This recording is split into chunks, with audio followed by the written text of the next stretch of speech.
শূন্যস্থান পূরণ করো। একটি ত্রিভুজের যে কোনো বাহুর সমান্তরাল সরলরেখা অপর দুটি বাহুকে বা তাদের বর্ধিতাংশকে ড্যাশ বিভক্ত করে। তাহলে এই শূন্যস্থানে আমাদের বসবে হচ্ছে সমানুপাতে বিভক্ত করে।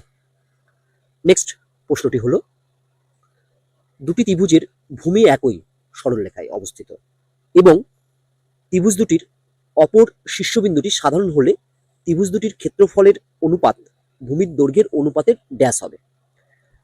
তাহলে আমরা প্রথমে একটি ত্রিভুজ অঙ্কন করলাম, যার নাম দিলাম এ বি সি। এই ত্রিভুজের উচ্চতা হলো এইচ। এরপর আমি আরেকটি ত্রিভুজ অঙ্কন করব, যেটির ভূমি এই বিসি সরলরেখায় অবস্থিত হবে এবং যার শীর্ষবিন্দু এ হবে। তাহলে দেখো আমি আরেকটি ত্রিভুজ অঙ্কন করে ফেললাম, যার ভূমিটি হচ্ছে এই বিসি সরলরেখা বরাবর অবস্থিত এবং শীর্ষবিন্দুটি হলো এ। তার ফলে এই নতুন ত্রিভুজটির অর্থাৎ পিঙ্ক কালারের ত্রিভুজটির উচ্চতাও হলো এইচ। পিঙ্ক কালারের ত্রিভুজটির আমি নাম দিলাম এ পি কিউ। তাহলে গ্রিন কালার এর ত্রিভুজ আর পিঙ্ক কালারের ত্রিভুজ দুটির ক্ষেত্রফলের অনুপাত আমরা নির্ণয় করব। তাহলে আমরা নির্ণয় করব যে ত্রিভুজ এ পি কিউ অনুপাত ত্রিভুজ এ বি সি। এরকম লেখা মানেই ত্রিভুজ দুটির ক্ষেত্রফলের অনুপাত বোঝানো হয়।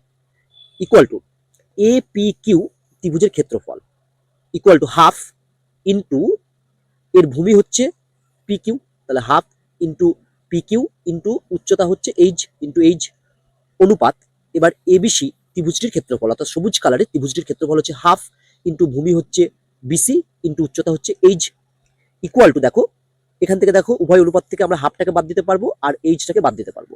তাহলে আমরা ইকুয়াল টু পাবো পি কিউ অনুপাত বিসি।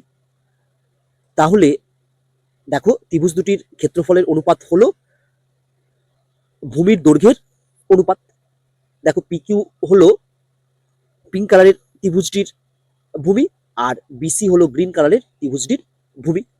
তাহলে এক্ষেত্রে কি হবে না, ত্রিভুজ দুটির ক্ষেত্রফলের অনুপাত ভূমির দৈর্ঘ্যের অনুপাতের সমান হবে। তাহলে শূন্যস্থানে আমাদের বসবে হচ্ছে সমান। নেক্সট, একটি ট্রাপিজিয়ামের সমান্তরাল বাহুদ্বয়ের সমান্তরাল সরলরেখা অপর বাহুকে ড্যাশ বিভক্ত করে, অপর বাহুকে সমানুপাতে বিভক্ত করে, অর্থাৎ শূন্যস্থানে বসবে সমানুপাতে।